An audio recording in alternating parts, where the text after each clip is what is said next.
¿Es realmente el comunismo tan destructivo como lo fue el nazismo? En términos cuantitativos, ¿alguien en su sano juicio, de verdad, puede creer que la condición de hombre o mujer depende de un acto de la voluntad? Fernando Paz, historiador, escritor y una de las voces más críticas y documentadas del panorama español. Hoy ha venido al podcast para cuestionar todo lo que creíamos saber sobre nuestra historia y el origen de los problemas de la actualidad. Se está fomentando todo aquello que nos divide. Y en cambio, Por ejemplo, no entiendo que alguien quiera venir a un país a destruirlo. O sea, no me cabe en la cabeza. Si no hace falta que vengan, no, son los nuestros. Tú puedes decir que los hombres no son capaces de hacer dos cosas a la vez, pero no se te ocurre decir que las mujeres conducen peor. ¿Cuál es la mayor mentira que se ha contado sobre la guerra civil? Una que es quizá la madre de todas las mentiras, por decir así, es la... No he conocido en mi vida un solo político que haya movido una sola mano sin tener una pretensión con ello. Todos buscan algo, ¿no? Cuando hablas de la delincuencia entre los inmigrantes, por ejemplo, que es muy superior a la delincuencia de los nacionales, ¿no? Y te empiezan a tachar de todo, y fascista, y no sé qué, ¿no? Y todas estas cosas y tal. Pues seré lo que usted quiera, pero estas son las cifras reales. ¿Por qué no se puede ejercer la libertad de expresión? Porque siempre hay alguien que te va a poner la pegatina, de transfobo, de xenófobo, de lo que sea, ¿eh? Ya tú no puedes discutir porque no estás habilitado moralmente para entrar en esa discusión. ¿De cuáles crees que van a ser los próximos acontecimientos históricos que viviremos y que serán estudiados dentro de 60, 70 años? Fernando, ¿qué problema que tenemos actualmente viene del pasado? Por definición, todos los problemas vienen del pasado, porque la historia de la humanidad es un continuo, no hay una cesura en donde algo empieza desde cero. La humanidad lleva repitiendo errores y aciertos desde el principio. Quizá adquieren formulaciones diferentes, las maneras, los modos, las formas cambian, pero los problemas a resolver, grosso modo, son siempre los mismos. Entonces, no podemos decir uno en concreto. Sí es verdad que hay algunas cuestiones que ciertos sectores de poder se han empeñado en revivir de un modo, digamos, más vívido, más fuerte o de una manera más agresiva, y están actuando sobre la sociedad española en el sentido de dividirnos. Yo creo que es el principal de los problemas que tenemos ahora, hablando en términos un poco abstractos, que se podría concretar, pero creo que es esa división entre los españoles. No puede haber nada peor en una sociedad que el hecho de que esté dividida. Podemos discutir acerca de cómo tenemos que organizarnos. Pues lógico, cualquier comunidad humana, ¿no? Y una comunidad política exactamente igual. Lo que debería evitarse en todo caso es introducir elementos que distorsionen la organización de una sociedad por el mero hecho de distorsionarlos, o porque alguien de entre los organizadores de esa sociedad saque partido de nuestra división. Eso es lo que está sucediendo hoy en España. Has hablado de distorsión, de que están intentando polarizarnos, entre comillas, dividirnos. ¿Cuál es el interés detrás de todo esto y por qué está sucediendo esto si no debería ser así? Una sociedad dividida es una sociedad muchísimo más manejable, lógicamente, y a partir de ahí puedes generar una dependencia de distintos grupos sociales. Si vamos a la división que actualmente está operando en el seno de la sociedad española, que es de un muy hondo sentido ideológico, es una división propiciada desde el poder, con perfecta conciencia de lo que se hace. ¿Por qué? Pues porque se persigue una finalidad ideológica. O sea, se quiere conseguir algo concreto que luego se traduce, digamos, en concreciones políticas, pero hay una finalidad ideológica. Nada de lo que sucede porque sí. Y como decía Franklin Delano Roosevelt, presidente de los Estados Unidos, no he conocido en mi vida un solo político que haya movido una sola mano sin tener una pretensión con ello. Es decir, ningún político se mueve para no hacer nada o se mueve para hacer algo que no tenga sentido. Todos buscan algo, ¿no? Quizá eso podría ser extensible a todos los seres humanos. Todos nos movemos o todos hacemos alguna cosa por algún motivo y buscando alguna finalidad. Pero en el caso de los políticos, el problema es que todo eso repercute en los demás, ¿no? De manera que lo que están haciendo en gran medida la clase política, o una gran parte de la clase política, es perseguir unos fines de índole ideológica. Esos fines ideológicos y la obtención del poder, esas dos cosas son los resortes que mueven la historia. No es, como mucha gente cree, la economía o el beneficio. La economía o el beneficio son interpretados siempre desde el poder como medios para llegar al poder. La economía es importante porque te procura poder, pero no es una finalidad en sí mismo. Pensar que lo es, digamos que es, en términos clásicamente marxistas, sería una finalidad pequeño burguesa, una concepción pequeño burguesa. No, la historia no está movido por eso. La historia está movida por la obtención de fines de carácter ideológico y por la obtención del poder. Y en definitiva lo que hay detrás de toda esa división es un proyecto ideológico, que además se concreta políticamente. Mira, ha sucedido en fin, por dar datos y por referirnos a cuestiones concretas, sucedió en Estados Unidos a partir de la década de los 90. Hasta entonces Estados Unidos era un país, y todo nos viene de allí, no nos olvidemos de esto, era un país en el cual era indiferente votar a los demócratas o votar a los republicanos. Había apenas cuestiones de matiz tributario y poco más. Bueno, es conocido el hecho que el presidente Eisenhower, que fue presidente de Estados Unidos se eligió el año 52 hasta el año 60, Eisenhower se presentó por el Partido Republicano, como se podía haber presentado por el Demócrata. Los dos le ofrecieron candidatura y él optó por el Republicano por una razón. ¿Ideológica? No, por una razón, porque él era el vencedor de la Segunda Guerra Mundial, que había estado al frente de los ejércitos aliados en la Segunda Guerra Mundial, y Eisenhower creyó que después de 20 años de gobiernos demócratas, quien iba a ganar eran los republicanos, simplemente por cambiar, ¿no? Y se presentó por esa razón por el Partido Republicano. Quiero decir con esto que en la sociedad norteamericana prácticamente no había más que cuestiones de matiz entre unos y otros. Mucha gente no sabe que el Partido Demócrata era el partido de los esclavistas del sur, por ejemplo. Era el partido al que más cercano estaba el Ku Klux Klan.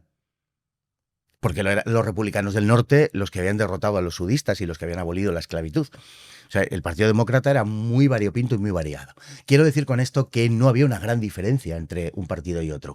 A partir de los años 90, los demócratas tratan de impactar en la sociedad norteamericana de un modo que les permita retener una mayoría razonable.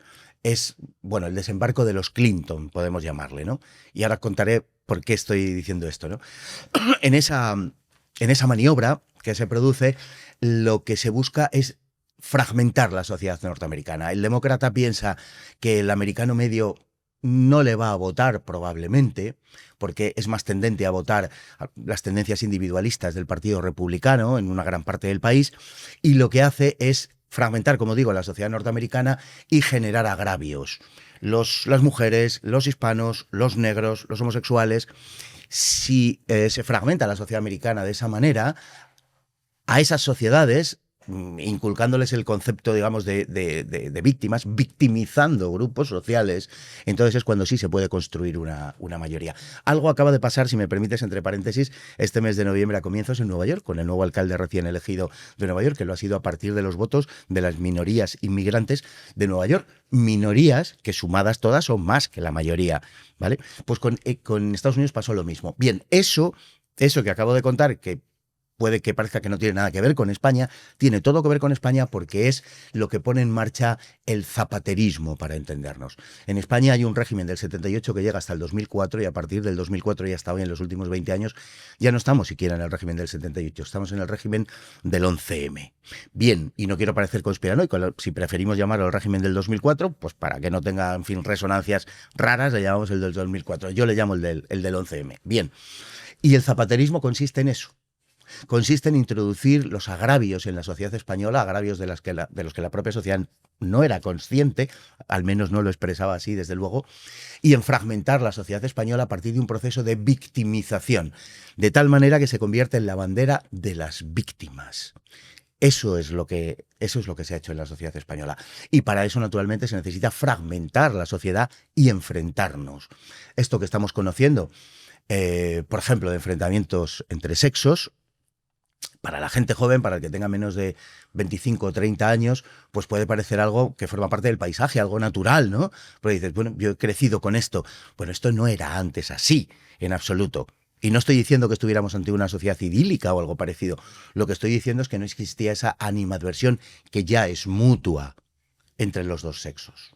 Entonces, ese es un programa, ideológico, es a donde se quiere llegar, a esa fragmentación de la sociedad española, a enfrentarnos, que es la manera en que ellos puedan retener el poder. En cuanto a cuestiones de poder y en cuanto a cuestiones ideológicas, porque tienen un programa ideológico, es decir, ellos buscan una finalidad ideológica, tienen un concepto antropológico y de hecho estamos ante una revolución antropológica de un enorme calado, lo que está pasando en Occidente y concretamente en España.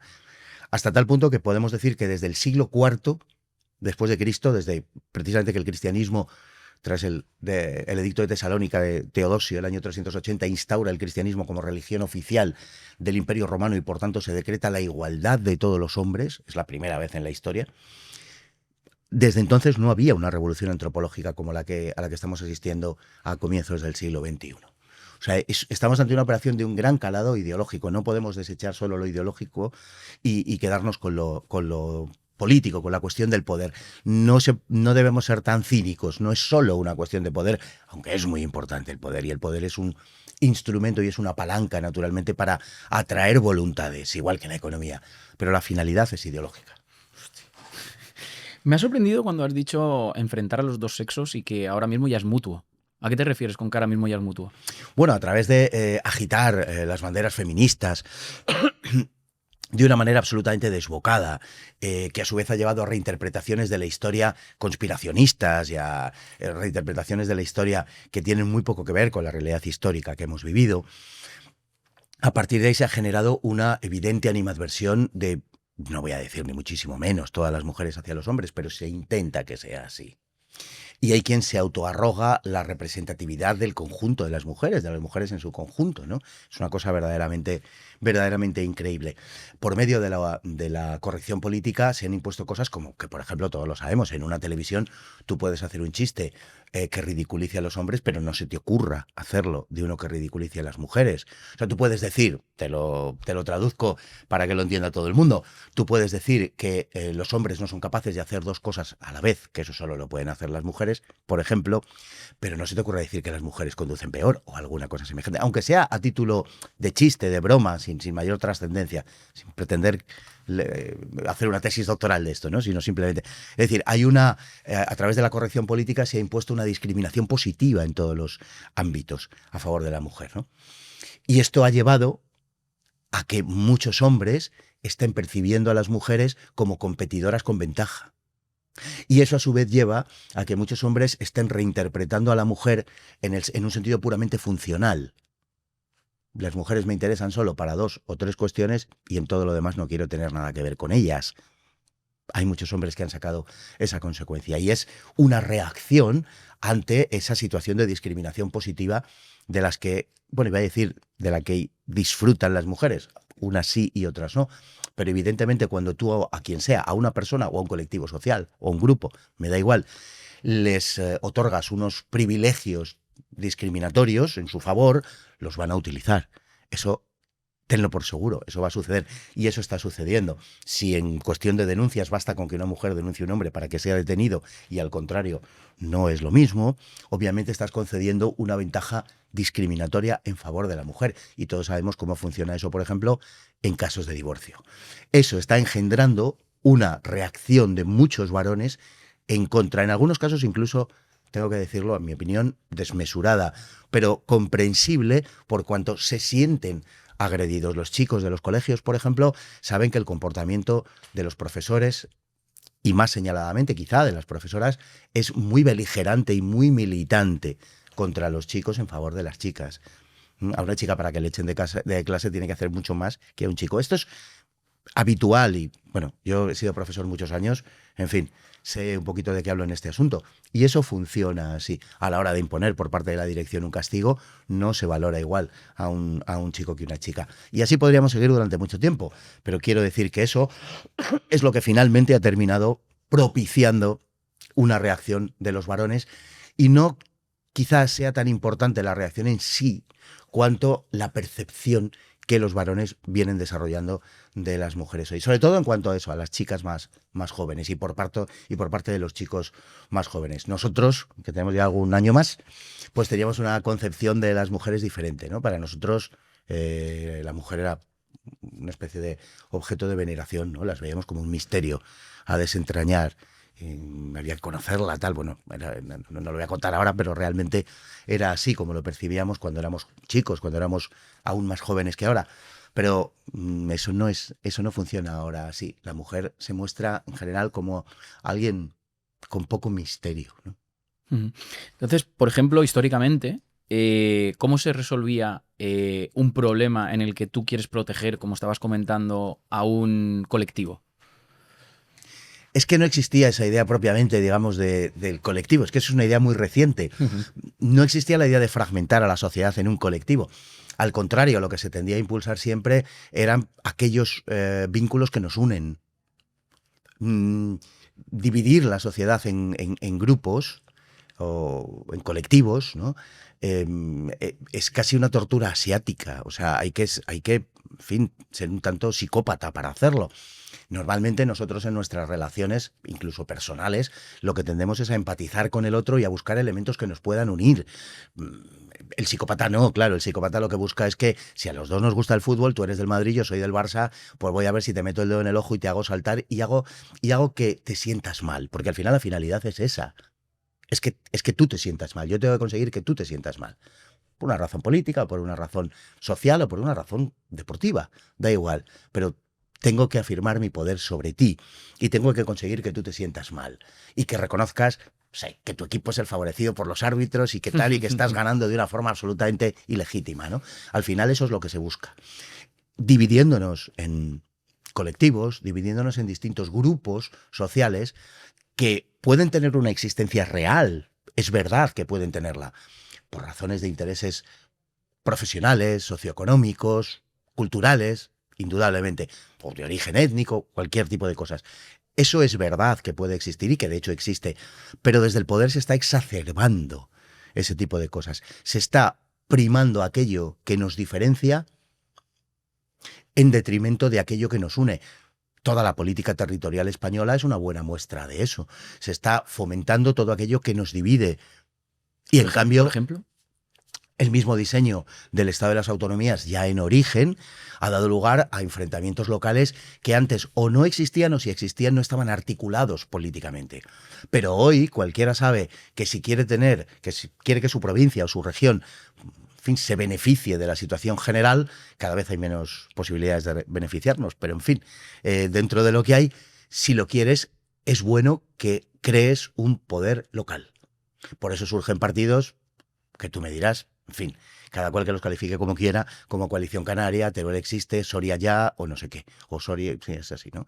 O tal, existen estos partidos por esa razón, porque tú sabes que tienes que tener la suficiente capacidad coercitiva sobre el gobierno central para obtener beneficios. Y eso solo se puede erigir, esa estructura, a partir de una, digamos, de una afirmación previa que se ha plasmado, entre otras cosas, en el Estado de las Autonomías, que es un disparate, que es un dislate por todos los conceptos, y que tiene que ver con la reivindicación de lo local sobre lo común. De tal manera que en muchos sitios de España, desgraciadamente, la identidad ya no es la nacional, ya no es España. La identidad es la identidad local. Hay una parte de la población española importante, desde luego no desechable demográficamente, en Cataluña, en el País Vasco fundamentalmente, pero está haciendo metástasis también, Galicia y a partir de Cataluña la Comunidad Valenciana, en algunos sectores, también de Baleares, Navarra, donde el sentimiento que impera es un sentimiento ajeno a lo español e incluso contrario a lo español, porque ese sentimiento se ha nutrido en su mismo origen de la oposición a todo lo que sea España. Por ejemplo, el ejemplo más evidente y claro es el nacionalismo vasco, donde su afirmación ideológica radica fundamentalmente en oponerse a todo lo que es España. Y esto pues se ha convertido en la moneda de cambio política de nuestro país, que le hace un país enormemente singular en el conjunto de Europa, porque ningún país europeo medianamente serio funciona así. O sea, al norte de Burkina Faso, nadie. España es una excepción en ese sentido. En las constituciones de Portugal, de Francia o de Alemania no existe la posibilidad ninguna de independencia, por ejemplo, de una región, e incluso los tribunales constitucionales ya se han pronunciado de una manera radical diciendo que no puede ser legal ninguna organización o partido político que pretenda la ruptura de la unidad nacional. Por ejemplo, la secesión de una parte del territorio. Bueno, España, que al parecer vamos dando lecciones por el mundo, sobre todo de progresismo, pues resulta que aquí sí podemos. Pero ¿cuál es el fin de todo esto? Porque esto tiene que tener un fin. Antes has dicho ideológico y de poder, pero tiene que haber algo más. No, esto tiene una finalidad tan sencilla como que aquellos que están desarrollando este sistema político, que digo que se le conoce como el régimen del 78, pero yo creo que estamos ya en otra cosa, en el régimen del 11M, este sistema político se ha erigido sobre unos pilares de convicción ideológica que, bueno, que cualquiera puede examinar porque están ahí, porque están proclamados por los mismos que lo sostienen, ¿no? Vamos a ver, España es una comunidad política que existe desde hace milenios, se puede establecer el momento en el que nace España, no es como el nacimiento de un niño, pero sí podemos hablar de un proceso a lo largo de la historia. Y podemos situar, yo lo suelo hacer a finales del siglo VI, con los visigodos, en el tercer concilio de Toledo. Recaredo proclama la fe católica como la fe de la nación histórica, no confundir con la nación política, de la nación histórica, del pueblo español. El pueblo español era el pueblo hispano-romano, antes que español. El pueblo hispano-romano era católico y la monarquía goda era arriana. La monarquía arriana-goda germánica se convierte al catolicismo y se funde con el pueblo español, con el pueblo hispano-romano, dando lugar al pueblo español, dando lugar a lo que será Hispania, que se decía en latín. Bien, España, a partir de ahí, es un proyecto que se desenvuelve, se desarrolla en la historia a lo largo de los siglos, es un proyecto histórico determinado. Por tanto, obedece a unas constantes, obedece a unos valores, a unas coordenadas determinadas. Quiero decir que no cualquier comunidad política que se levante sobre el solar de la península ibérica es España. Por ejemplo, el reino de Tartesos, el reino prerromano de Tartesos no era España, y era un reino, era una comunidad política y estaba en la península ibérica, pero eso no es España. Por ejemplo, Al-Ándalus no era España.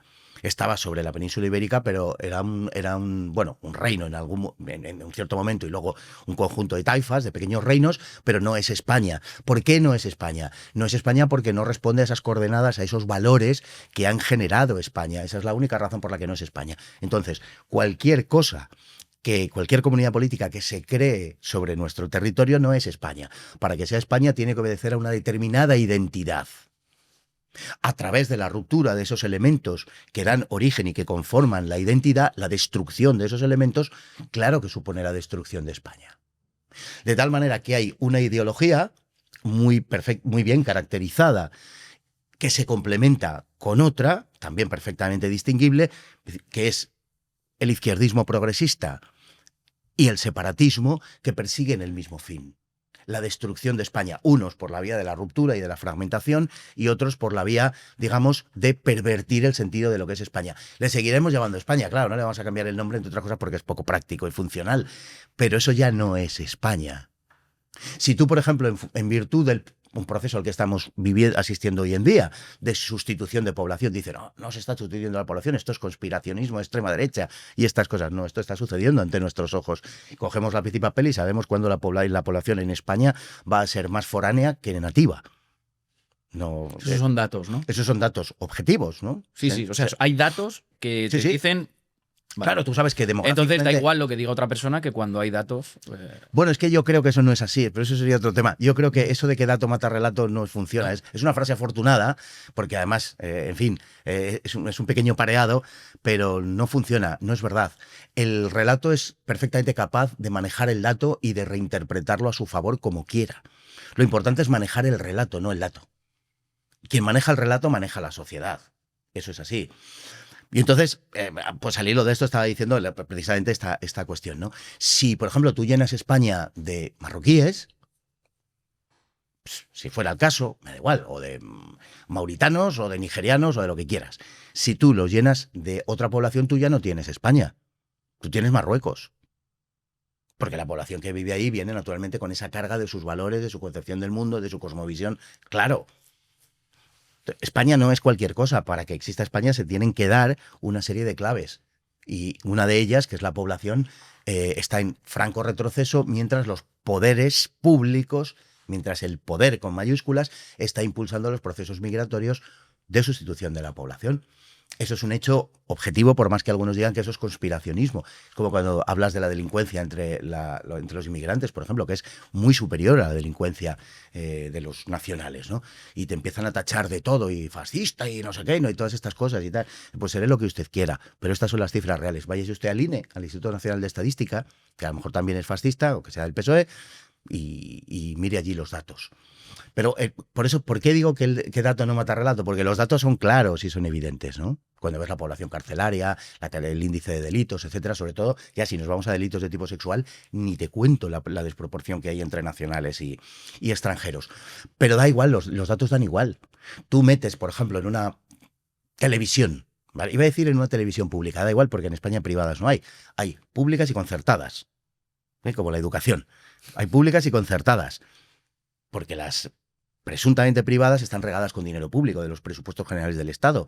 El gobierno distribuye convenientemente el maná salvífico a las televisiones para que no se vayan de madre y hagan lo que tienen que hacer, y funciona. Lo cierto es que funciona, ¿no? Y en cada televisión pues hay una especie de, en fin, no quiero tampoco exagerar, pero de comisario político. Hay siempre alguien que vigila que la corrección política no se le falte al respeto, ¿no? Y da igual, y dan igual los datos. O sea, tú puedes dar los datos que quieras, que siempre alguien te acusará de tú eres un xenófobo, un racista, un machista, un no sé qué, un no sé cuántos. Y cuando te ponen la pegatina, ya a partir de ese momento lo que digas es irrelevante. Los datos que des son irrelevantes. Por eso el dato no mata relato. Lo que funciona y lo que hegemoniza culturalmente la sociedad es el relato. Y los datos importan relativamente pocos. Relativamente poco. Claro, pero hombre, tú has comentado, por lo que yo, corrígeme si me equivoco de todo lo que voy interpretando, porque yo de todos estos temas sé bastante poco, que al final España no es un territorio, sino es sus costumbres, Es su una gente, historia. Sí. Entonces, Claro. ¿cuál es el... Pero todo esto que estás contando de que quieren destruirlo, etcétera, etcétera, ¿cuál es el fin? O sea, ¿a quién le beneficia? O sea, no sé. O sea, ¿por qué quieren...? No lo entiendo. Porque O sea, ellos... la palabra destruir es lo que están haciendo por detrás, pero no entiendo que alguien quiera venir a un país a destruirlo. O sea, no si me cabe en la cabeza. Si no hace falta que vengan, no, son los nuestros. Peor me lo pones aún. O sea, Porque ellos creen que... es que esto exigiría una explicación muy en profundidad, pero trataré de ser lo más breve posible. Ellos creen que España es un error, por decirlo así. España se ha construido en torno a una serie de valores básicamente relacionados con el catolicismo. Y para ellos eso es un error. Es decir, desde el poder actual, que no estoy hablando solo del gobierno, el gobierno por descontado, pero no estoy hablando solo del gobierno, sino de todo lo que ha generado una especie de sinergia general en la sociedad, por la cual hay algunas cosas que debes pensar y otras que no, e incluso las que no debes pensar, si las piensas no las digas. Bueno, eso es el poder, en definitiva. ahí te están cortando una pregunta, perdona que te corte, Sí. discúlpame. Cuando eso que has comentado de hay cosas que no puedes pensar y si las piensas no las puedes decir, ¿eso es legal? O sea, ¿eso es la libertad de expresión donde queda? Pues la libertad. ¿O dónde queda lo que dices está mal? ¿Quién define lo que está bien y lo que está mal? Claro. O sea, son cosas que yo me pregunto mucho. La corrección política. La corrección política es lo que hace el sustitutivo del criterio moral. El criterio moral ya no se lleva, porque eso queda muy antiguo y es religioso o algo parecido. Y entonces eso no se puede utilizar. Pertenece digamos, al acervo de los valores antiguos. Y eso es sustituido por una neomoral que se reformula en forma de corrección política. Es que eso no debes decirlo. ¿Por qué no debo decirlo? Porque está mal. Pero nadie te sabría explicar por qué está mal. Claro, pero entonces si las personas que están arriba, los políticos en este caso, definen lo que está bien y lo que está mal, según lo que tú... No son los políticos. O bueno, la gente de poder... Es que esa gente de poder a lo mejor, como tú has comentado antes, pueden ser psicópatas o pueden ser porque ya los han habido. Entonces, me está diciendo a mí un psicópata, una mala persona, lo que es moral y lo que es inmoral, lo que está bien y lo que está mal. Bueno, es que los criterios actuales, naturalmente que tienen mucho de psicopático. Vamos a ver. ¿Alguien en su sano juicio, de verdad, puede creer que la condición de hombre o mujer depende de un acto de la voluntad? No. Depende de un criterio objetivo de carácter biológico. Tú eres hombre o mujer en función de tu dotación cromosómica. Cada una de tus células, cada una de las miles de millones de células de tu cuerpo lleva el XX o XY. Eso no lo puedes alterar. Ser hombre o mujer no es un añadido a tu condición de persona, sino que tú eres persona a través de ser hombre o mujer. Y no lo puedes, eso no lo puedes alterar. Bueno, soy transfobo. Ahora, alguien saldrá por ahí diciendo, este transfobo. Porque nos hemos vuelto locos. ¿Por qué? Porque nos han ideologizado. Porque vemos el mundo no a través de la realidad, sino a través de la ideología. Y está todo absolutamente deformado y trastornado. Es como el cuento célebre del emperador que iba desnudo, ¿no? Todo el mundo se hacía lenguas de los ricos atavíos que llevaba el emperador. ¿Por qué? Porque al pueblo le habían dicho que los listos y los buenos veían al emperador, pues eso, con ropajes de lo más hermoso y de lo más bello, y los malvados y los tontos eran aquellos que lo veían desnudo. Y el emperador se paseaba desnudo, objetivamente, por las calles de su reino, hasta que un niño dice, pero si el emperador va desnudo. Pues hoy el emperador va más desnudo que nunca. No hay más que hombres y mujeres, no hay más. Y la única realidad es la biológica, no hay otra. Luego podrá haber pues, otras cuestiones, gente que se autoperciba de una manera no sé cómo. Claro, cuando se produce ese desencuentro entre el cerebro y el resto del cuerpo, ¿por qué culpamos al resto del cuerpo? ¿No será que, como se creía hasta ahora, a lo mejor lo que está mal es el cerebro? No, tenemos que creer que es el resto del cuerpo.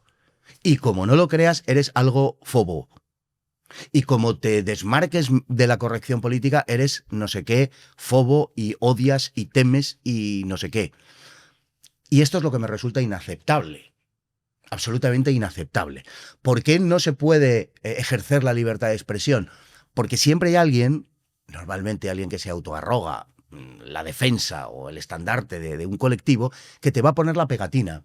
Y si te pone la pegatina de transfobo, de xenófobo, de lo que sea, da igual, ya tú no puedes discutir porque no estás habilitado moralmente para entrar en esa discusión. Ya te han matado civilmente. Yo sé algo de eso, porque me lo han hecho más de una vez.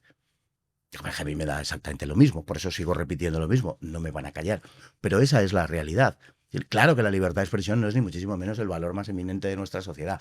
Está sometida a un criterio de corrección política, que es una formulación neomoral de nuestro tiempo. En un tiempo en el que no hay moral, precisamente, es cuando más presumimos de esto. Antes has comentado que siempre tenemos las mismas cosas a resolver. Esto me quiere decir, por ejemplo, que estamos cometiendo los mismos errores que hace 50 o 100 años. ¿Y qué hace 5.000? No entiendo. Sí. Sí, porque las cosas se presentan, los desafíos se presentan. Pero entonces estamos ignorando, perdona que te corte, No, estamos no. ignorando la historia pasada. Efectivamente. Esto es peligroso, ¿no? En general, sí, en general estamos ignorando la historia pasada, claro. Hombre, cada época histórica, lógicamente, tiene sus propios desafíos. También esto es verdad. Pero en definitiva, lo que hay es una necesidad, digamos, primero de vivir, como es natural, y luego de trascendernos. Y esa es la clave, quizá, de todo, en el fondo de todo lo que estamos hablando.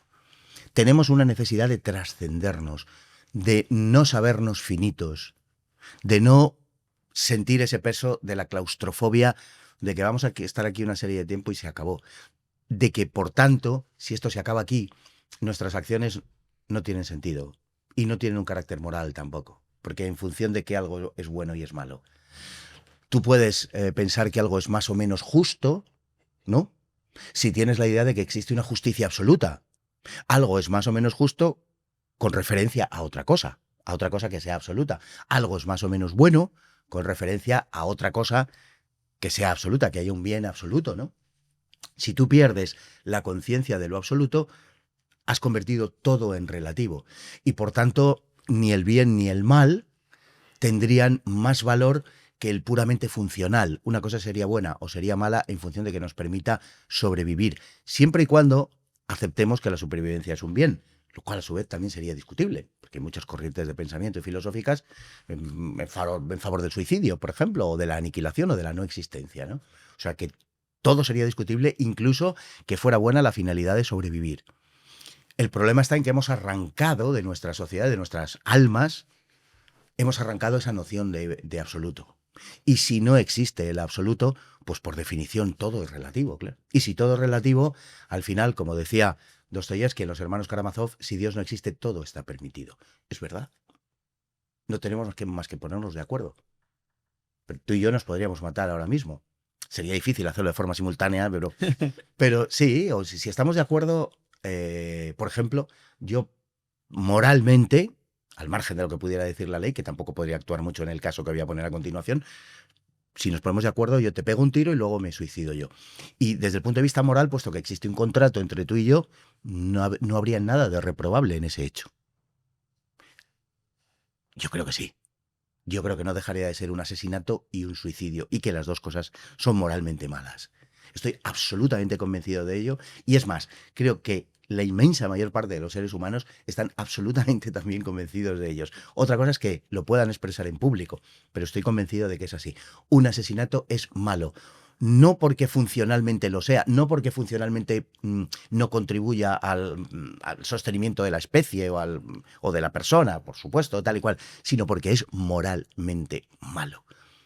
Es decir, hay una moralidad, hay una moral absoluta. Sí, existe. Si hemos perdido de vista eso, repito lo que decía Dostoyevsky, si Dios no existe, todo está permitido. Es literalmente cierto. Todo es cuestión de que cambiemos los términos del contrato. Hay otro tema, ¿vale? Que hemos escuchado, ¿vale? Que tiene que ver con los totalitarismos. Y aquí siempre hay dos partes, el comunismo y el nazismo. ¿Es realmente el comunismo tan destructivo como lo fue el nazismo? En términos cuantitativos, mucho más. ¿Más? En términos cuantitativos, mucho más. Si vamos a la cantidad de gente que murió por causa de... Indudablemente. Mira, te voy a poner un ejemplo. En China, en la segunda mitad de los años 50, se produjo una operación que se llamó el Gran Salto Adelante. Se trataba de que China, a través de un proceso acelerado de industrialización y con una base económica esencialmente agraria, diera ese salto. Bueno, el Gran Salto Adelante, con un carácter más o menos oficial hoy en China, se reconoce que produjo 38 millones de muertos. 38 millones de muertos. No solamente es la cantidad, sino que además esa mortandad se produjo esencialmente a partir de una hambruna originada y organizada desde el poder. Esa hambruna llevó a episodios tan terribles como que se generalizó en el campo, en China, el intercambio de niños entre las familias para que las familias no se vieran obligadas a comerse a sus propios hijos. Bueno, creo que con esto lo digo todo. La cantidad de muertos, por ejemplo, en el estalinismo, solamente en otro episodio, estoy hablando de episodios aislados, no de un continuo, ¿no? En otro episodio como el conocido como el Holodomor, que es la gran hambruna que se produjo en la Unión Soviética en la primera mitad de los años 30, a partir del año 1932 y hasta el 34-35, pero fundamentalmente los dos primeros, 32-33, produjo, son estimaciones demográficas, lógicamente, pero produjo en torno a 5, 6, 7 millones de muertos de hambre, de forma deliberada. Muertos de hambre mientras la Unión Soviética exportaba trigo al mundo. Mientras tanto estaba matando de hambre a su población.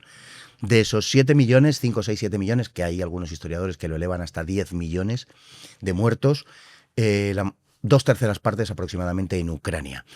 La valoración de 10 millones de muertos a mí no me parece excesiva, fundamentalmente porque Churchill en sus memorias reconoce que en la visita a Moscú que realizó en agosto de 1942, Stalin le confesó que el proceso de modernización del campo soviético, la colectivización de la agricultura de la Unión Soviética, le costó unos 12 millones de habitantes. Lo reconoció Stalin a Churchill según las memorias de Churchill. Por tanto, estimarlo en unos 10 millones no es exagerado. Solo en el episodio del conocido como el Holodomor.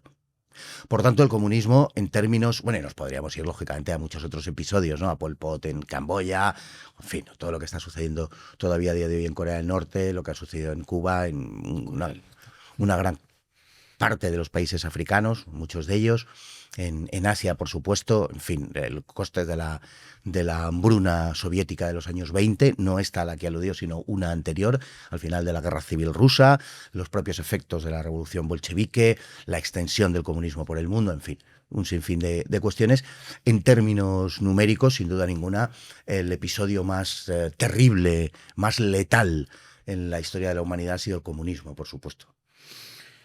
Entonces, ¿por qué, tanto para un lado como para otro, ¿vale? ¿Por qué hay gente que sigue defendiendo a estos líderes totalitarios del pasado? Bueno, pues porque tanto el... A mí no me cabe en la cabeza. Ni para el nazismo, ni para... Tanto el nazismo como el comunismo son respuestas a esa ausencia de trascendencia, a ese vacío. Hay un autor que yo creo lo explica muy bien, Roger Griffin, y que interpreta estos fenómenos como la respuesta a los 18 siglos, vamos a decir, por redondear, de 15, si se quiere, de hegemonía cultural y de explicación del mundo de la cosmovisión cristiana, ¿no?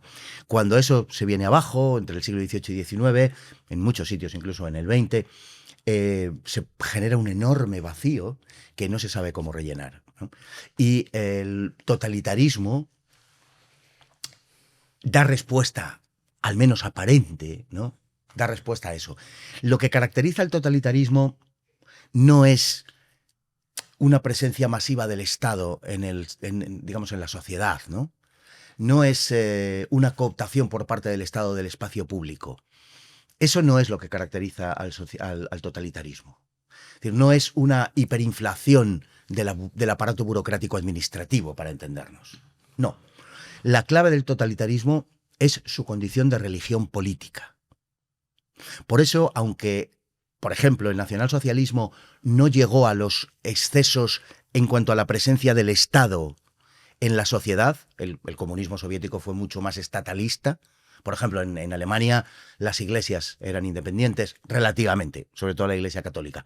La iglesia protestante menos, pero también había una parte de la iglesia protestante que sí.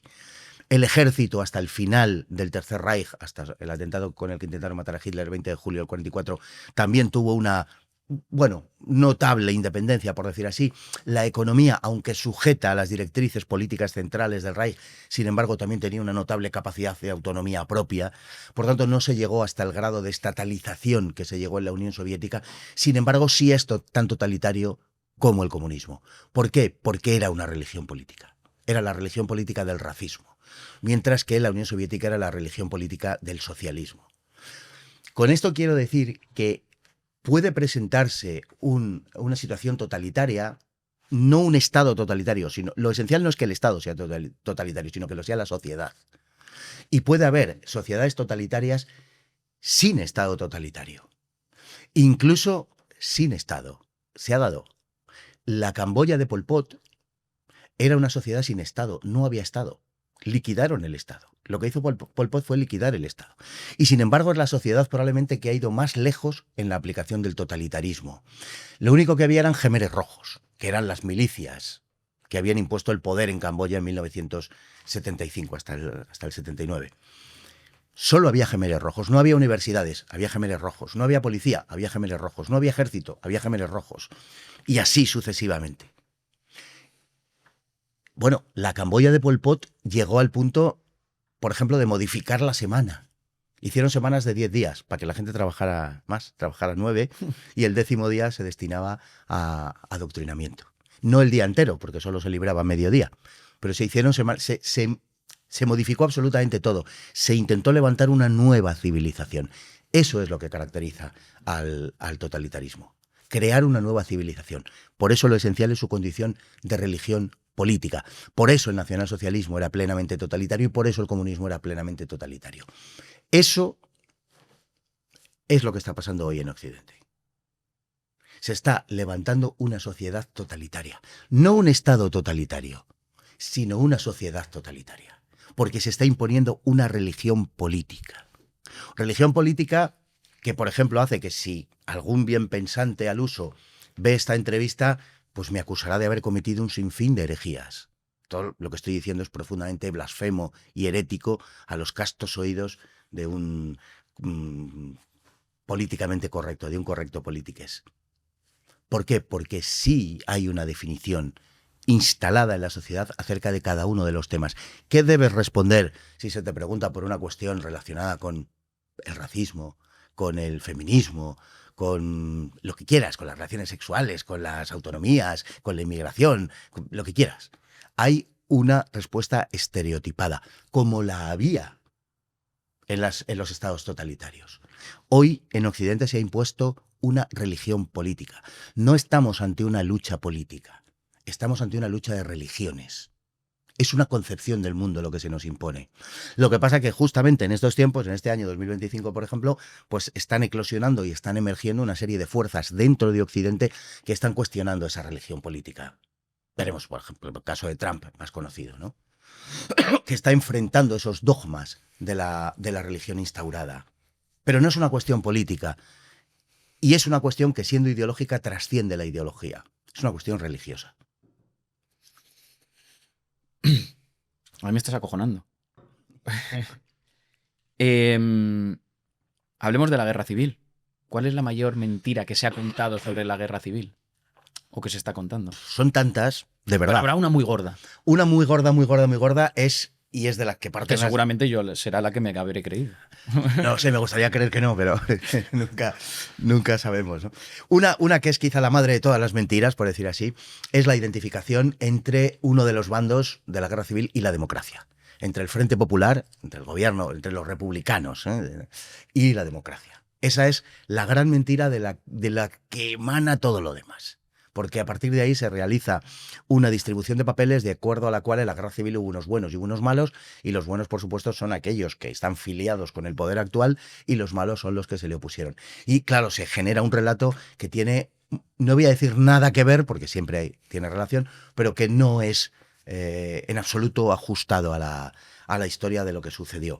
El levantamiento de unos señores que eran muy malos y estaban siempre enfadados, y pues un día de verano, debía ser por las temperaturas, el calor, ya se sabe que irrita a la gente y tal, y entonces se sublevan contra un sistema democrático poco menos que idílico, al que ponen fin e instauran una dictadura horrorosa durante 40 años que se dedicaba a matar a la gente y a comerse a los niños crudos por la mañana.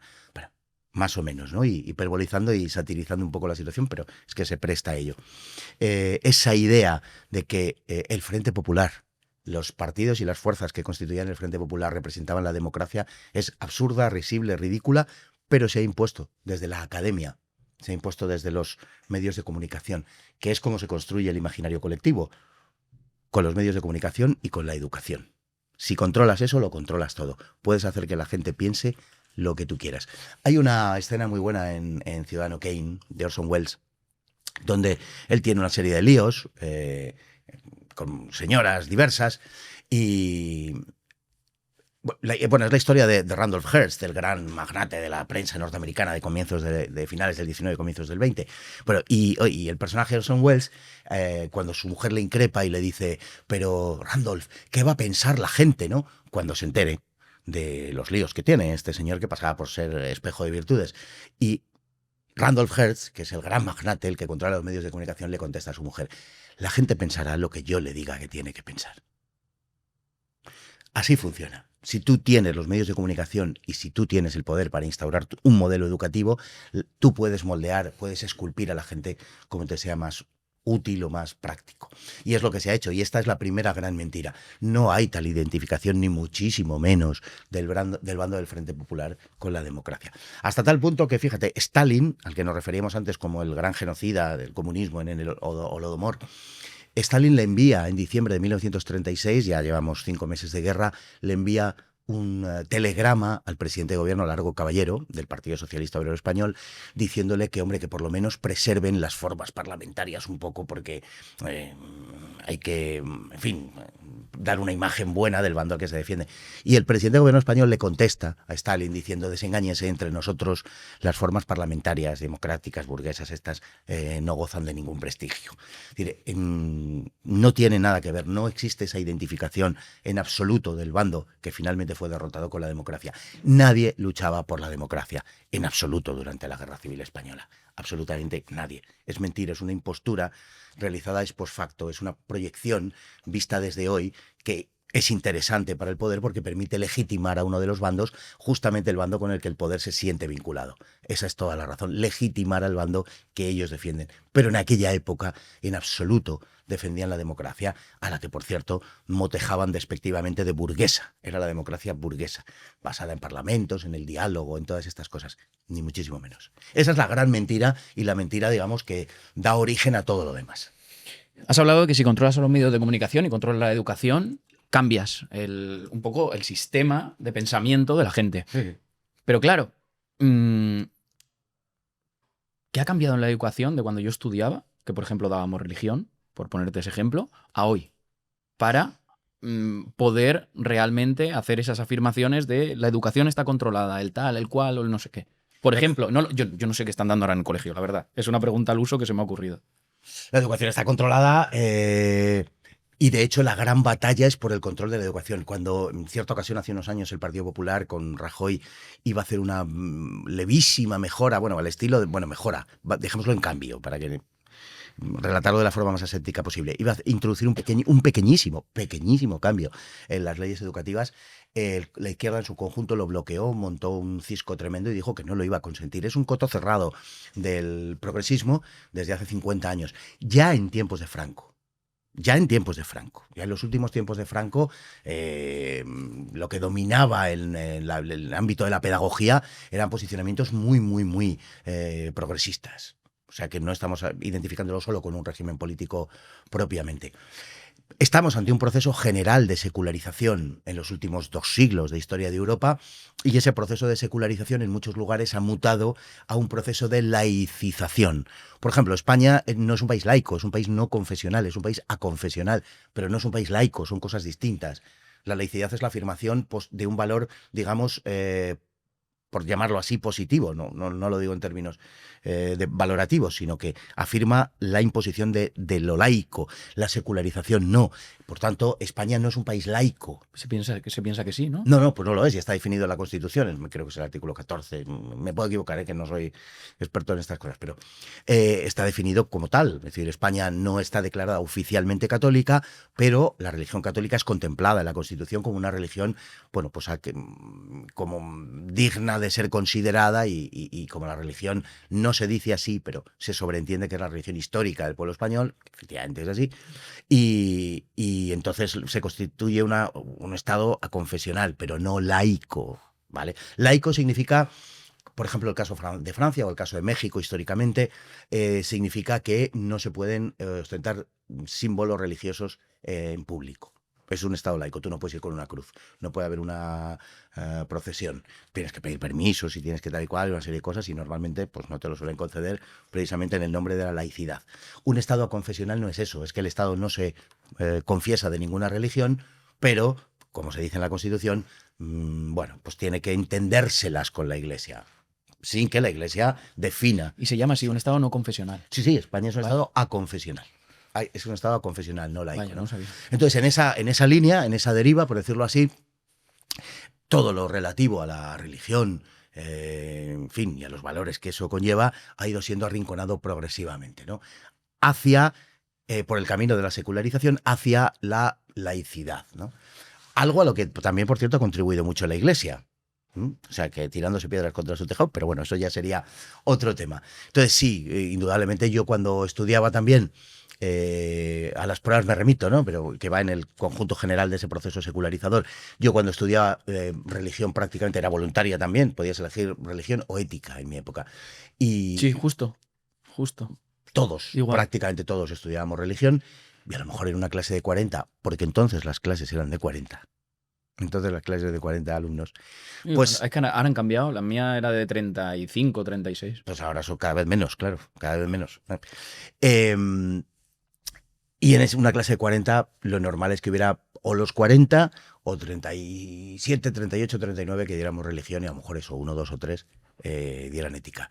Con el paso del tiempo, el volumen de la gente que ha dado ética ha ido creciendo, etcétera, y ha ido disminuyendo el de niños que dan religión. No obstante, siguen siendo en general mayoría, pero ya en unas proporciones muy cambiadas. Estamos, como digo, en ese proceso de secularización general, que eso digamos que es cultural, es parte del proceso de la propia civilización, pero deliberadamente impulsada esa laicización por aquellos que quieren erradicar la religión del espacio público. Joder. También, cogiendo un poco este hilo de que quieren quitar la religión, etcétera, etcétera, ¿por qué se están eliminando los nombres de algunas calles y estatuas antiguas ahora mismo? De todo tipo, no solo de uno ni de otro, de todo tipo. Es una absoluta barbaridad. Eso está pasando fuera de España. Ha pasado sobre todo en el año 20, cuando la época aquella de la pandemia o lo que fuera. Y Pasó en Estados Unidos, hemos visto cómo han derribado estatuas. Ha salido una foto recientemente también, precisamente a raíz de la elección del alcalde de Nueva York, donde este estaba, bueno, involucrado en el derribo de una estatua de Colón. En fin, todas estas cosas las vimos en su tiempo y en su momento. Y en España, pues esa furia iconoclasta se ha dirigido básicamente contra media España. Media. Está claro, es decir, las placas que se arrancan, los monumentos que se remueven del espacio público, etcétera, son los que pertenecen a uno de los dos bandos de la guerra civil. Es así, se han llegado al punto de quitar las placas que figuraban en los dinteles o en los frontispicios de las casas que se habían hecho en los años 50, 60 y 70, y que ponía esta casa se acoge a los beneficios de la ley de 1954 y tal y cual, donde aparecía el dibujo de una casa y sobresalían un poquito de las flechas y del yugo del régimen anterior. Bueno, esas placas se han quitado, se están quitando en toda España. Ya prácticamente el proceso debe ir muy avanzado. Alguna quedará por ahí, pero la práctica totalidad ya se ha arrancado. Entre otras cosas, es más fácil arrancar las placas de quien hizo 4,5 millones de viviendas que hacer 4,5 millones de viviendas. Creo que el año pasado no sé si hicieron 14.000 o algo así. Bueno, esa es la diferencia que hay entre lo que se hizo y lo que se está haciendo ahora. Claro, de lo que se trata es de borrar el pasado. Mira, no me gusta abusar de los adjetivos, digamos, que están excesivamente manoseados, ¿no? Pero vivimos una realidad orwelliana. Se está reescribiendo el pasado, se está reescribiendo la historia y se está reescribiendo... ¿Qué consecuencia puede tener esto? Devastadora, absolutamente devastadora. Yo animo a todo el mundo siempre a que lea. Pero si ya me permiten dar algún título, pues uno de los que recomiendo siempre es el 1984 de George Orwell, ¿no? Que es un libro paradigmático de lo que está pasando. Entre otras cosas, en ese libro el pasado se evaporaba, ¿no? Destruía los documentos y se trataba de amoldar el pasado a la versión que en el presente era más conveniente. Eso es sencillamente lo que está pasando hoy. Están quitando estatuas, están cambiando nombres de calles, están quitando placas de los edificios, están resignificando, como dicen, espacios, quieren destruir el Valle de los Caídos. Es decir, acabar con el pasado, sencillamente el pasado que no les gusta, el pasado que es incómodo. Tú fíjate que en tiempos de Franco, por ejemplo, en tiempos de Franco, de Madrid, no creo recordar que se quitase una sola calle de las que estaban antes de la guerra. Y una gran parte de las calles de los nombres de calle de Madrid pertenecen a insignes personajes masónicos de la masonería, personajes del siglo XIX, muchos de ellos eran generales, otros eran periodistas, otros eran políticos. No se quitaron esos nombres durante el franquismo. En este régimen, teóricamente, de libertad, se ha quitado todo lo que recuerde, o se ha intentado quitar todo lo que recuerde, siquiera lejanamente al régimen anterior, en una adulteración flagrante de la historia, porque lo es, ¿no? Se han quitado todas las estatuas de Franco, se han quitado las estatuas de generales, que yo podría entender perfectamente que se nombraran otras calles con personajes de la otra mitad de España, digamos, de la mitad que hoy es la que tiene el poder, para entendernos. Entendería perfectamente. Y sería bueno que en España hubiera una avenida de José Antonio Primo de Rivera que desembocara en una calle, pues a lo mejor Manuel Azaña. ¿Por qué no? Sería bueno. Lo que se ha hecho es, por ejemplo, recordamos, porque en las fechas en las que estamos, no sé cuándo saldrá este podcast, pero en cualquier caso, yo creo que no pasa nada, se puede decir que estamos en noviembre del 2025. Y en este momento el gobierno acaba de aprobar que los descendientes de las brigadas internacionales que vinieron aquí durante la Guerra Civil Española puedan tener la nacionalidad española. 170 de ellos, nietos, lo han pedido. Y mientras hace esto, es decir, el reconocimiento de un bando, del otro lado están instando a la ilegalización, por ejemplo, de la Fundación Nacional Francisco Franco en un atentado flagrante contra la libertad de expresión, o están en la destrucción del Valle de los Caídos, por ejemplo. Eso, evidentemente, no es algo que tenga que ver con la reconciliación entre los españoles, con la unión entre los españoles, sino con todo lo contrario, con el enfrentamiento. Y nos devuelve a lo que hablábamos al principio, a cómo fragmentan, a cómo utilizan a unos y otros, a los distintos bandos, para enfrentarnos. ¿Qué necesidad hay? ¿Qué necesidad objetiva hay? Realmente ninguna. Pero sí hay una necesidad política, sí hay una necesidad ideológica y sí hay una necesidad de poder desde su punto de vista. O sea, prácticamente lo que me acabas de decir es que todo esto se hace, les importa un bledo todo eso, y todo esto se hace para ganar votos. No solamente para ganar votos, se traduce en ganar votos. El beneficio electoral es fundamental porque es lo que le sostiene en el poder, pero no es ese el único objetivo. como digo, hay un objetivo ideológico. Hay un objetivo de poner la historia al servicio de un proyecto político, de un proyecto ideológico. No les importa, si la historia no fue así, se cambia. ¿Qué más da? Ellos lo que hacen es formular, hay una verdad moral. Y eso es lo importante, porque eso es lo que mueve la sociedad. Lo importante es afirmar la verdad moral. Luego, la verdad científica o la verdad histórica hay que acomodarlas a la verdad moral. Si yo digo, poníamos antes el ejemplo de los hombres y las mujeres, si yo digo que hay tantos sexos como los que uno quiera imaginar, yo puedo sentirme sucesivamente no sé cuántas definiciones de tal, si yo afirmo esto, me está desmintiendo evidentemente la biología. Yo me invento la palabra género para no tener que decir sexo. Entonces digo género. No, es la interpretación social de la base sexual biológica. Lo que usted está diciendo no es nada, es palabrería. No significa nada. Realmente no significa nada. Y lo que hay son dos sexos. Si no me encaja, da igual, lo retuerzo. No importa. Que se puede interpretar, por ejemplo, le opero. Yo le opero a usted, pero ¿usted me vuelve mujer si me opera? No. Me da la apariencia. En algunos casos más conseguidas que en otros, también hay que decirlo. Pero me da la apariencia de que soy mujer, pero no soy mujer. Esa es la realidad. No hay mujeres con pene. Parece mentira que haya que discutir esto. No hay mujeres con pene. Tal cosa no existe, es una disparate, es una locura. Es una locura, vivimos en el reino de la locura. Vivimos en el reino de la locura, estamos dirigidos por gente moralmente enferma y absolutamente locos. Lo que hay que hacer es ayudar a la gente que pueda tener problemas en ese sentido. Claro que hay que ayudarles. No hay que engañarles y decirles, no, mira, basta con que pases por el bisturí para que ya te conviertas en eso que tú aspiras a ser. No, si tú aspiras a ser eso teniendo unos complementos fisiológicos que no se corresponden, tienes un problema. Tienes un problema, esa es la realidad. Y hay que tratar ese problema. ¿Y ese problema cómo se trata? ¿Se trata por la vía de la cirugía o se trata por la vía de la psicología?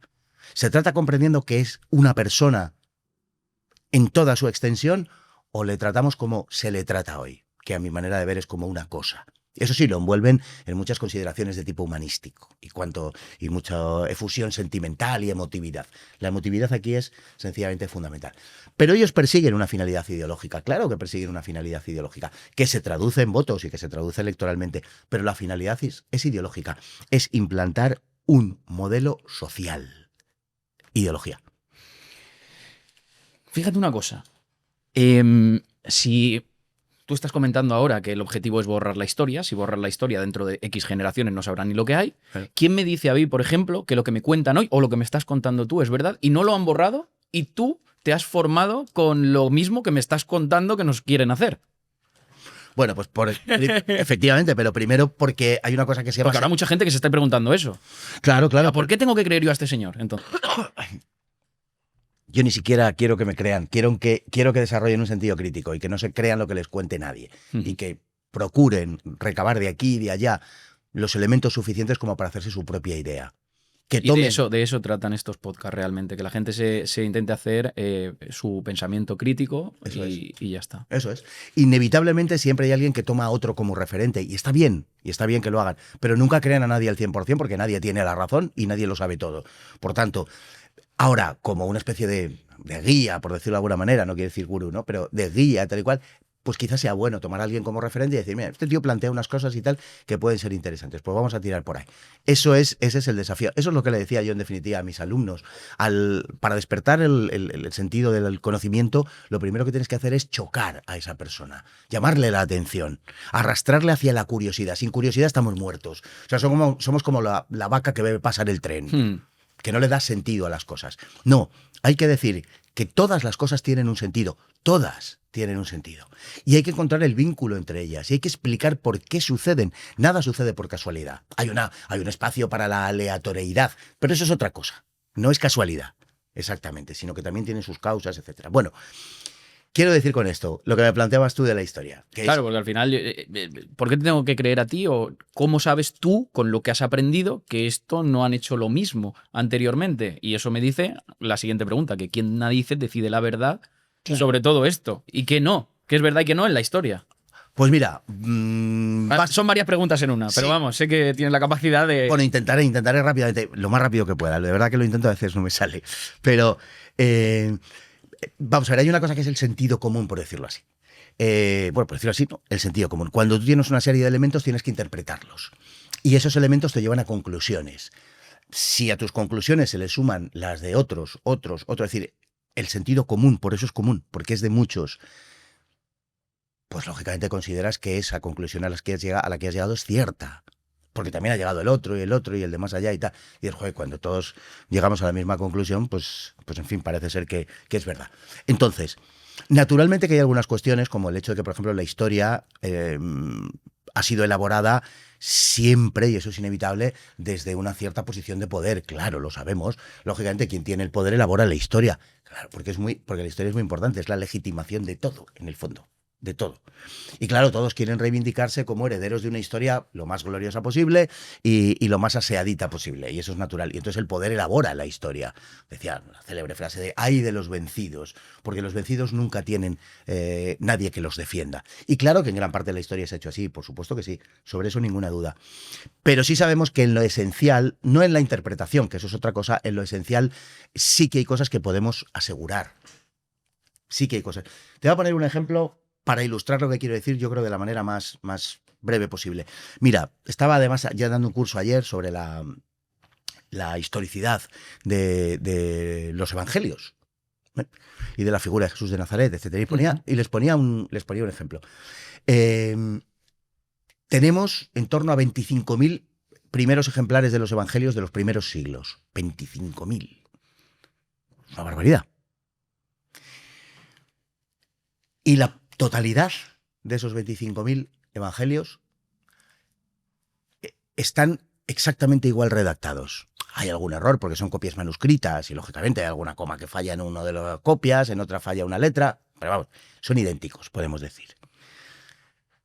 Eso nos lleva a una conclusión, que hubo una primera fuente y que de esa fuente se copiaron todos los demás y que por tanto en el sentido formal eso que cuentan es cierto. Es cierto. Bien, es un comienzo, es una base. Por tanto, eso pasa a ser aceptado por mucha gente, etcétera. ¿Eso qué es en qué se traduce? En que avala la historicidad del texto evangélico. Luego, a partir de ahí, pues se comprueban cosas, ¿no? Se comprueba si tal ciudad existe, si tal personaje podemos tal. Es decir, eso luego tiene una revisión crítica por la cual tú llegas a decir, vamos a ver, este libro es fiable, este no lo es. ¿Por qué? Porque contiene errores. ¿Por qué? Porque cita a un personaje que sabemos que murió 40 años antes de que naciera el otro. Ese tipo de cosas. La historia se ha ido depurando con el tiempo y naturalmente que necesita de una revisión permanente. A mí me hace mucha gracia cuando alguien acusa a otros de revisionista. Es un revisionista. Sí, gracias a Dios. La ciencia y el saber, porque la historia no es una ciencia, pero es un saber, pero tiene unos instrumentos y unas técnicas y tal, se crea, se elabora, naturalmente que sí, a partir de una revisión permanente. Hay que estar revisando permanentemente. Tú fíjate qué cuestión más, y ahora contesto a la segunda parte de lo que me has dicho, pero tú fíjate ante qué cuestión estamos en este momento. La ciencia, en nuestra época, en nuestros tiempos, en nuestros días, y sobre todo desde la época de la pandemia para acá, se ha convertido en una especie de tótem sagrado. Se invoca. Es como si fuera a aparecer el espíritu, ¿no? Se ha vuelto mágica. No es que lo dice la ciencia, entonces todo el mundo abre la boca en forma de O y dice, lo ha dicho la ciencia. Pero no existe tal cosa como la ciencia, para entendernos. La ciencia no habla con una sola voz. Frente a un problema o una cuestión hay múltiples voces e interpretaciones. Pero otro día el presidente de gobierno actual hablaba en nombre de la ciencia. Hay que escuchar a la ciencia. Pero exactamente ¿a quién? ¿No? Cuando la ciencia lo que te pide, por su propia naturaleza, no es fe. No es yo creo en la ciencia. Es un oxímoron decir yo creo en la ciencia. No se puede creer en la ciencia. La ciencia lo que te pide es justamente lo contrario. Es lógica, no es fe. La religión es la que te pide fe. Además de lógica, pero ese tipo de creencias. Pero la ciencia no te puede pedir fe. Sin embargo, estamos oyendo hablar continuamente de la ciencia en unos términos tan encomiásticos que verdaderamente parece que estamos rindiendo adoración a una especie de fetiche de la tribu. La ciencia. Oiga, no. La ciencia tiene que estar permanentemente en revisión. Y esa revisión es la que, paradójicamente, por la situación en la que estamos, en la que se alaba a la ciencia sin límite, resulta que ha acabado convirtiéndose en algo peyorativo. Lo de revisar. Oye, no hay que revisar. Es que la ciencia es revisión permanente. Pero eso es otro tema porque la ciencia acaba derivando en una serie de intereses y los que se benefician de esos intereses, claro que evitan que haya una revisión de la ciencia, porque de la modificación de la ciencia podían derivarse la desaparición de cátedras, laboratorios, enchufes varios, etcétera, ¿no? Y respondiendo a la segunda parte que tú decías, efectivamente, que es también muy nuclear, es quién se puede arrogar el derecho de definir cuál es la verdad histórica. La respuesta es nadie.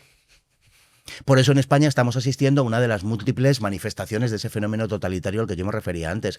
Un parlamento no puede tener el monopolio en la defensa de las cuestiones históricas. No puede tenerlo. No es lícito, no es moral, no es aceptable.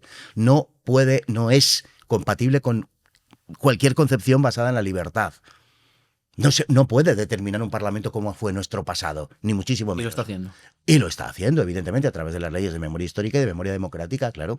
Lo está haciendo incluso con sanciones gravísimas para profesores que pongan en duda lo definido como bueno y como malo por la ley. Entonces, es extremadamente grave que un parlamento, que una instancia política, en definitiva, sea lo que sea, en nuestro caso es el parlamento, pero es extremadamente grave que una instancia política determine cuál ha sido nuestro pasado, cuál ha sido nuestra historia.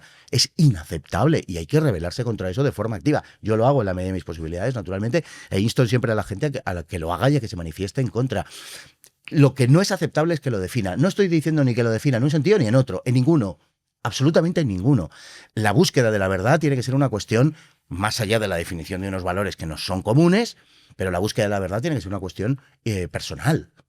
Y yo puedo llegar a una conclusión y usted no me puede decir ¿por qué he llegado a una conclusión? ¿Soy ilegal? ¿O mi opinión es ilegal? ¿Pero esto qué es? Verdaderamente, ¿dónde estamos? Pues estamos en una sociedad en la cual, a partir de los actos del poder, se está asfixiando la libertad de una manera cada día más visible, sin ninguna duda. Y estamos llegando ya a algunos extremos absolutamente inaceptables.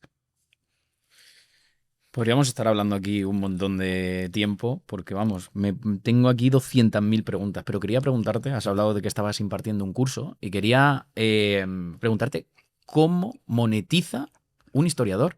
¿Cuáles son tus fuentes de ingresos? Bueno, tiene dos maneras de monetizar. Sí. Grosso modo. Una, siendo un historiador oficial, diciendo todo que sí, afirmando con la cabeza permanentemente lo que se le impone, y en ese caso se le van a abrir las puertas de la academia, se le van a abrir las puertas de las universidades, de los medios de comunicación, etc. Esa es la manera más fácil, siendo dócil, y hay muchos que lo hacen. Y luego hay otra manera, que es buscándote la vida.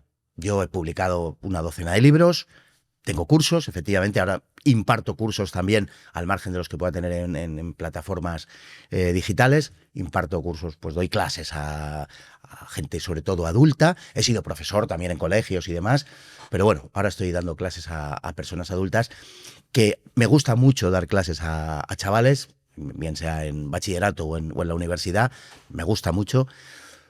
Pero lógicamente la gente que estudia esto siendo adulta tiene, digamos, un plus de interés y en ese sentido es más agradecida, porque es gente que tiene un interés ya personal y está más implicada, ¿no?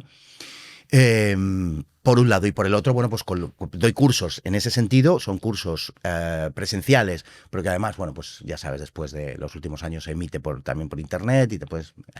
Y luego pues tengo un par de cursos, efectivamente, uno sobre la Guerra Civil Española precisamente y otro sobre el conjunto de la historia de España en plataformas donde, bueno, pues se compra sencillamente y lo puedes ver a lo largo, no sé si es de un año o algo así, cuando quieras, cuando te venga bien, y pues, son de 37, 38 capítulos cada uno. O sea que son prolijos, en fin, me extiendo en las explicaciones de cada uno de los capítulos de la historia de España. Escribir libros y bueno, tratar de encajar en algún medio de comunicación que te permita precisamente expresarte, vivir de lo tuyo, que nadie se engañe. O sea, si alguien me está viendo y pretende ser historiador, me parecerá absolutamente maravilloso, o dedicarse en general al mundo de la cultura, las humanidades y demás, me parece que es lo más necesario que hay, pero que no albergue la esperanza de hacerse millonario, ni siquiera rico, y ni siquiera que le llegue para tener demasiadas alegrías. Pero es verdad. Sin embargo, sí creo que hay un gran futuro, ¿eh? O sea, creo que esto está empezando. Creo que el asunto de las plataformas para cuestiones de cultura y demás me da la impresión de que está, en cierto modo, empezando. Hay toda una industria editorial a la que le cuesta mucho ayornarse, ponerse al día, y sin embargo ya está mirando esa industria, está empezando a mirar cuestiones de contenidos a través de plataformas digitales y tal. Y tontos no son, porque tienen que monetizar, lógicamente, su negocio. No se venden los libros. En España nunca se han vendido muchos libros, tampoco nos engañemos, ¿eh? Pero no es Francia, no es Italia, no es Alemania, no es Gran Bretaña, no es Estados Unidos, sin duda ninguna. Pero ahora menos. Ahora menos. Sin embargo, fíjate que no le ha hecho daño el ebook prácticamente. Yo todo lo que, o sea, cuando me liquidan allá por la primavera los libros que he vendido y tal, la parte de ebook es muy pequeña y no es la mía solo, que sería, bueno, lo de menos, sino que es generalizado. El ebook no ha desplazado al libro. El libro tiene una especie de, bueno, para algunos por lo menos, entre los que me encuentro, tiene una especie de atracción fetichista. Es la fisicidad, el tocarlo, incluso el olerlo, ¿no? El caso de los libros de viejo. Me encantan las librerías, lógicamente, las librerías de viejo, el olor a papel, todas esas cosas. También, pues, el que le guste la música, por ejemplo, pues pasa con los vinilos, ¿no? A mí, que me encanta también la música, tengo 400 vinilos en mi casa y más, muchos CDs y demás. Es para tener devoción, ¿no? Porque el Spotify, pues, es para el consumo de lo que es, ¿no? Pero, claro, el vinilo, igual que el libro, pues incorpora fotografía, incorpora la textura, las letras, ¿no? En el caso de la música, etcétera, ¿no? Entonces, bueno, creo que por ahí se puede ir. O sea, tampoco quiero disuadir a nadie que se ocupe de esto, ni muchísimo menos. Pues ya hemos terminado la entrevista, pero antes de terminar, siempre hacemos una sección que le llamamos el desafío Webpositor, que es un reto en base a las habilidades del profesional que tenemos enfrente. Y aquí viene el reto. Miedo me da. Haz una predicción en menos de un minuto de cuáles crees que van a ser los próximos acontecimientos históricos que viviremos y que serán estudiados dentro de 60, 70 años. Y esto lo preguntamos en base a lo que has comentado de, ostras, es que vamos repitiendo. En menos de un minuto. En menos de un minuto. Bueno, con carácter inmediato, por empezar por lo más... estoy convencido que va a haber una moción de censura en España, que va a caer el gobierno Sánchez antes de verano probablemente, como muy tarde para octubre, entre Junts, el Partido Popular y Vox, que van a efectuar esa moción de censura con un solo punto, que va a ser la disolución de las cámaras y la convocatoria de elecciones. Creo que se va incluso a precipitar. Yo creo que puede ser antes de verano, pero como muy tarde para octubre. Dos, hay algo que está evitando una guerra civil en Estados Unidos, que es la geografía. Es posible que ese límite sea superado, quiero decir, es posible que ese impedimento desaparezca pronto y Estados Unidos se encamina hacia un enfrentamiento civil generalizado. Creo que el movimiento de Trump se va a imponer, es mi percepción. Creo que vamos a ver una